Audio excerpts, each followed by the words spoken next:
बहुत सारे लोगों का ख्याल है कि स्पेशल नीड जो चिल्ड्रन हैं जब वो बड़े हो जाते हैं, चाहे आप उन्हें थेरेपीज देते हैं, चाहे आप उन्हें इस तरह इदारे में रख लें, लेकिन वो एक नॉर्मल जिंदगी नहीं गुजार सकते, खास तौर पे एक शादीशुदा नॉर्मल जिंदगी नहीं गुजार सकते। बेसिकली जितना मेरी एक्सपीरियंस है, it's more than now 35 years of my life.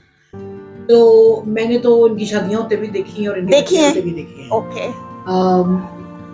बहुत बड़ी एग्जांपल शायद आप लोग सब जानते हैं उनको, बिग ब्रदर के नाम से डॉक्टर खालिद जमील है।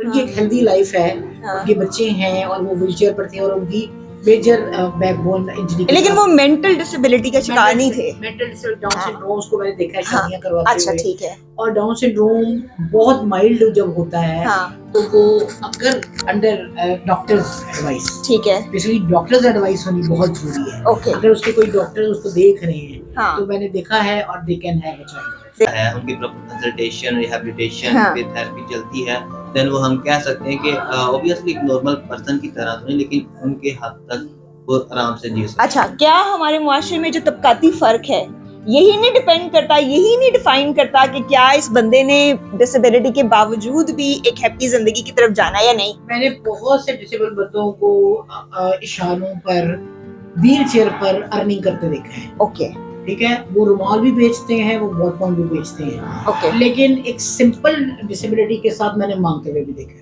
ठीक है, यहीं से बात मेरी आपको क्लियर हो जाएगी। ठीक।